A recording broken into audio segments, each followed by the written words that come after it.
1990 সালে দান করা 36% জমির ওপর দিনাজপুর বধির ইনস্টিটিউট প্রতিষ্ঠানটি গড়ে ওঠে। 2005 সালে সমাজ কল্যাণ মন্ত্রণালয়ের একটি প্রকল্পের মাধ্যমে 5 তলা বিশিষ্ট একটি ভবন নির্মাণ করা হয়। পরের বছর 2006 সালে প্রতিষ্ঠানটি আনুষ্ঠানিকভাবে উদ্বোধন করেন তৎকালীন প্রধানমন্ত্রী বেগম খালেদা জিয়া।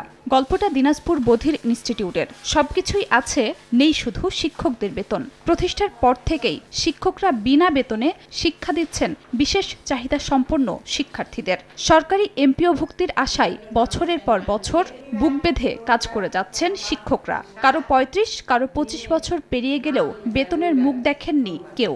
বেতন পাই না, তারপরে যে গরিব বাচ্চা, যত প্রতিবন্ধী বাচ্চারা আছে, আমি এখানে বিনা স্বার্থে আমি নিয়ে আসি। অনেক বাচ্চা এত সুন্দর লেখা পড়া বুঝে ওরা চাকরি করেও খাইতে পারবে যদি সরকার একবার একটু নজর দিয়ে আমাদের এই স্কুলটার দিকে তাকায়। আমরা চাচ্ছি যে আমাদের বেতন ভাতাটা হোক, এমন একটা অ্যামাউন্ট আসুক যেন আমরা ওই ভাতাটা দিয়েও যেন চলতে পারি। সরকারি বেতন তো এখনো পাই নাই, তো যেটুকু ভাতা পাই তাও মাসে মাসে পাই না।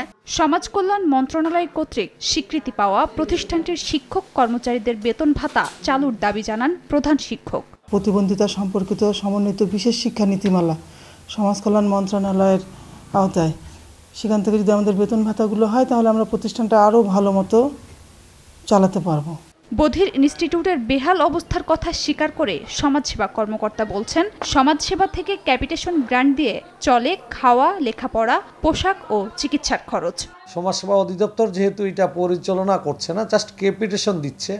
আমরা দাবি জানাচ্ছি এই প্রতিষ্ঠানটি যদি জাতীয়করণ করা হয় বা এটা এমপিওভুক্ত করা হয়, তাহলে শিক্ষকরা যে মানবতর জীবনযাপন করছে সেটা থেকে উত্তর হবে।